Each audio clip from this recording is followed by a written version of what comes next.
Welcome to the Rabbi's Message. This is Rabbi Elazar Bogomilsky bringing you this weekly Torah portion message. The weekly Torah portion we read is Parshat Vayishlach, which talks about the relationship between Esau and Jacob. Esau and Jacob were twins. They were twins that were born to their parents, Isaac and Rebekah. And each one chose a different path. Esau was a man of the field, a man intertwined, a sly individual, constantly looking to impress his parents, impress his father primarily, and explaining to him how unique and precious the laws are, that he came and asked detailed questions on tithing of salt, which we know there is no obligation to even put a tithing to a salt. It's too small of a particle. His brother, Jacob, Yaakov, known in Hebrew, was very different. Yaakov got the name because he held on to the heel of his older twin Esau as he was descending from his mother's womb. And that's the word Yaakov. Yaakov comes from the word Akov, which means heel. Yaakov was an Ishtam, a man of the tent, a wholesome individual, a person of great piety, a person that really dedicated their life to knowledge, to goodness, to kindness, and everything about Jacob, everything about Yaakov was whole. He was just a very, very unique individual. And the story that we know up until this Torah portion is a very interesting story. After Esau sold his rights to the eldest son to his brother Jacob, Jacob came in to receive the blessing, his father thinking that this was actually Esau, gave him the blessing. And when Esau found this out, he said, "That's it. I am going to kill him. I am going to kill my twin brother. Enough of this. I can't stand the goody-goody in him. I can't stand the sincerity of a human being. And of course, I don't like that he took my blessing. Even though we made a deal that I sold him the rights as the older son, which means he would receive the blessing first, it doesn't matter. Today I want that too." And what happens is, the verse says that Esau thought to himself and said, "I am going to wait for the time when my parents actually pass away, and then I will go forward and I will kill my twin brother." What happens is, Rebekah hears this, and Rebekah runs to Jacob, her beloved son, and says, "My beloved son, it's too dangerous for you to stay here. Take your bags, take your packages, and head out on the way and go live by my brother Lavan." And Jacob leaves with a couple of dollars in his pockets, not much wealth at all, and he heads out to live with his uncle Lavan. What happens is, the story goes on in last week's Torah portion, how Rachel is standing by the well, and Jacob sees this beautiful girl, and he helps her remove the stone that's covering the well, and she brings him home, and make a long story short, he falls in love with her. And Lavan, realizing that this is his nephew, you're right, he says, I got to extend myself to my own family. And he opens his home. But of course, Jacob is not ready to work for free. Jacob has no income, has no money. And he says, what can I do? So Laban says, why don't you go ahead and become one of my shepherds? And Jacob does this job. And he says, but we'll tell you what.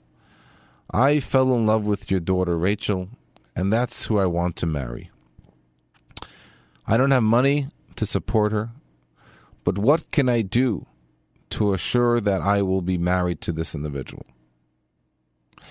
And the story goes on to explain how after 7 years of working to receive his beloved wife, Rachel, a tragedy takes place. And it's a tragic event.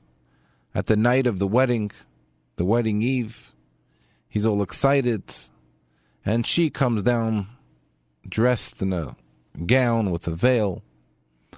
And the next morning, when he arises, he notices that his uncle Lavan tricked him. He did not receive his beloved woman that he was dreaming and hoping that this will be the one, my love of my life after 7 years of hard labor. This is the person I will spend my life with. But he receives the older daughter, Leah.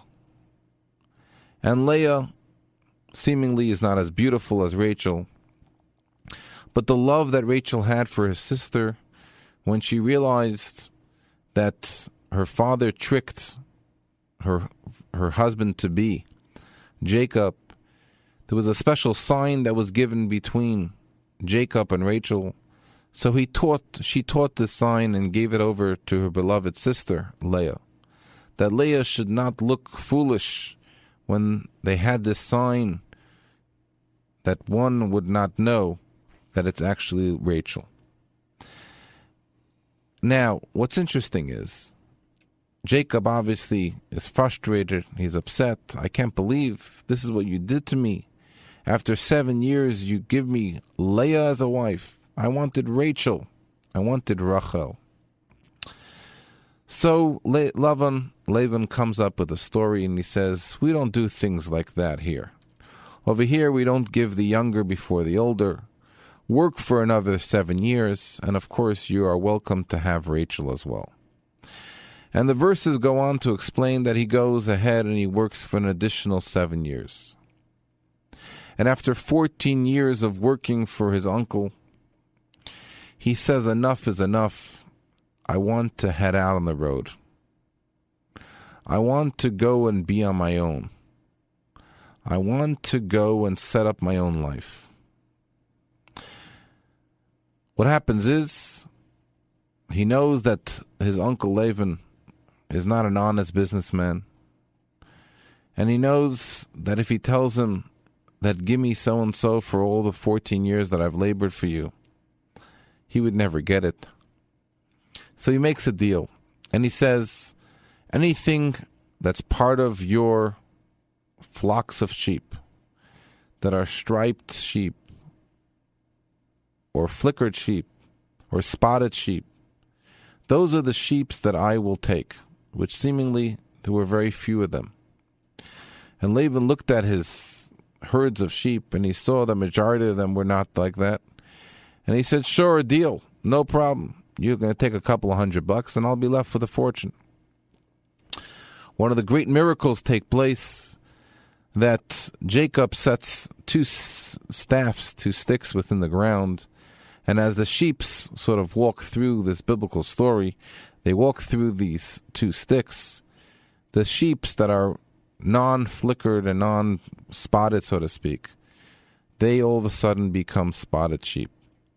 So at the end, Jacob is left with a tremendous wealth of herds and herds of sheep. Comes the opening of this week's Torah portion. And the opening of this week's Torah portion tells us about Jacob sending forth angels. He's sending forth messengers. And why does he send messengers? He sends these messengers to go ahead and greet his brother Esau. After 22 years that they were departed from one another, he said, wait a second. He heard that his brother Esau was coming with 400 men, which means it was a sign of war. And this was the time that Esau was going to destroy that promise he made, I will kill my brother for stealing that elder blessing, the blessing that I wanted so much from my beloved father Isaac. So Jacob, Yaakov, prepares himself in a couple of different ways. Of course, he prays, he goes ahead, and he prepares a beautiful gift. And also he divides the nation. And he divides the nation. The commentaries explain because he said, if he attacks part of the community, at least another part can run away and survive. He prays because that's what Jews do when they're in trouble. They pray. That's what every human being should do. When you're at a challenging point in life, you turn to the Almighty God and you pray. And he set forth a gift to appease his brother, his twin brother, Esau. What's interesting is the dialogue that breaks out when Esau is about to actually meet his brother Jacob. Instead of pulling out a sword and killing him right there on the spot, the verse describes the love, the affection, the embracement, the kiss. And seemingly it doesn't make sense. Seemingly it doesn't make sense. Here is a person coming with 400 men to wipe out, to destroy his brother. And when he meets his brother, what does he do? He goes ahead and he embraces his brother. And he kisses and hugs his brother. And yes, there are commentaries that explain that he tried to bite him and all these different things. But on a simple level, when you read the verse, it says, Vayichabek oso. He hugged him. And one of the interesting insights is that at that moment, there was once again that beloved relationship the way two brothers have. Not just two brothers, but two twins have. I know myself, I'm blessed that my oldest children are twins. And I can tell you that when one goes away to camp, the other one feels, one's a boy, one's a girl. And there is that relationship, there is that eternal connection. And you see this among siblings, and of course you see this even deeper amongst twins. So at that moment, Esau and Jacob gathered together and embraced one another with tremendous love and affection. It was the trueness, the essence of that we are the children of Isaac, we are the children of Rebekah, and we have to stick together. In fact, when you read the following verses, what happens is Esau, instead of killing him, you might think he changed his mind. No, he invites him, let's hang out together, let's live together. And Jacob, knowing that this relationship won't really last, it's just for this moment, there's that sense of peace. He says, you know what, I have little children, I go much slower than you, I move slower than you, I need a different type of land than you need. Let me move at my own pace, and you go ahead at your pace. There's one interesting verse that really is the highlight of the discussion I want to give today. And I believe it has a profound message. The verse says that when Jacob came to the city of Shechem, it says that he came to the city within peace. In Hebrew, the word peace is shalom. Shalom in Hebrew is a very interesting word. Because not only does shalom mean hello, not only in Hebrew shalom means goodbye, not only does shalom mean peace, but also shalom means complete.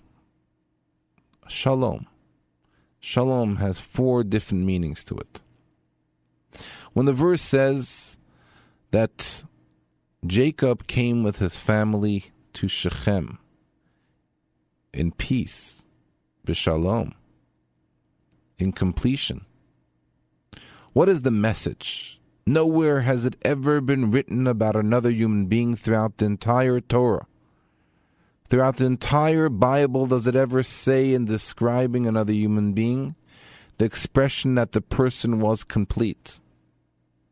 Abraham, it says wonderful words of praise. Isaac, it says wonderful words of praise.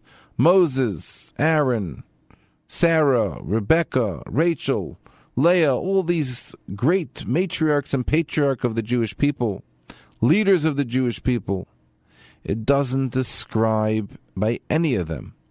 Only by Jacob does it say the description that he lived in peace.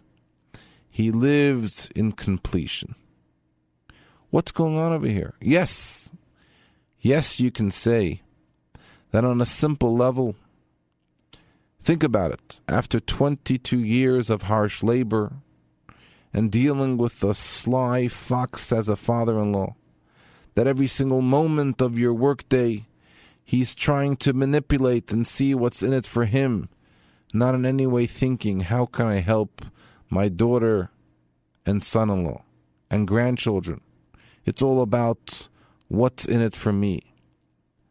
You could think after 22 years, yes, he acquired tremendous wealth. He was blessed with abundance. He had a beautiful family, 12 tribes, 12 healthy human beings, a beautiful daughter, Dina. You might say, maybe that's what we're talking about. Maybe it means that he just sat back and he said, I'm ready to retire. But if you follow the story of Jacob, you know that's not so. Jacob was not a person ready to retire. Jacob was not a person ready to throw in the towel. Jacob was not a person kicking in and waiting for a social security check or some pension plan. What was Jacob truly waiting for? This is Rabbi Elazar Bogomilsky. You know, I got to tell you something. Whenever I talk about and I learn and I discuss this Torah portion of Vayishlach and the story between Jacob and Esau and the contrast between the two individuals, the different paths that they've taken throughout their life. And you see this in many families, children growing up, and one child becomes a politician, one a doctor, one a lawyer, one a person that could be a teacher, and everyone chooses their life, and everyone marries a different type of woman. And then there's that family gathering, and you see everyone sitting around the table, and they reminisce, and each one sort of falls back into that same stage in life. When a healthy family gathers together, all those titles, all those achievements, all those great things that one does throughout their life. When you're sitting with family, when you're sitting with your siblings, when you're gathered with your parents, it's never about what I do with my life, but it's about family. It's about unity. It's about the celebration, the joy of family. In fact, there is no greater joy in this physical life than spending quality time and appreciating one another. And ultimately, friends are great, and some friends are like family. But most friends that people have, most friends do not reach that same level of a sibling. Because a sibling can be different. And sibling, you can argue. There can be even a sense of differences. We don't agree at all. One can be an extreme Republican. One can be an extreme Democrat. One can have the most liberal or conservative views. It doesn't matter. It all falls out the window when you sit around the table and it becomes true family. This is a healthy family. Of course, there are those families that have their disputes and have their challenges, and those families that have rift of jealousy and conflict. But a healthy family, a prosperous family, is a family that knows how to push that all aside. And at the end of the day, they just want to sit together. You know, I'll tell you something even more important.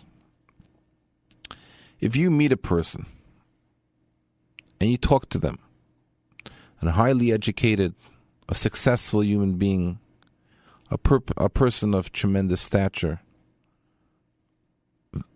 family values, a good, upright citizen, if you meet that person and the person tells you that, you know, with all the greatness I have, and all the accomplishments I was able to achieve through the course of my life to this point, if I can once again have that relationship with my siblings that I had a fallout with, what I would do to have that relationship, rekindle that relationship again, And the reason is because there's something wholesome about family. There's something powerful and unique about two people sitting together that have come from the same place, had the same childhood, the same joy and struggles of being raised together. Those reminiscing factors of life are jewels, and every moment is cherished, and that's the only person you can really share it with and understand who you are. You know, going back to the story of Jacob and Esau. Jacob and Esau were two different people, no doubt about it. They chose two different lives. One was a person of the field.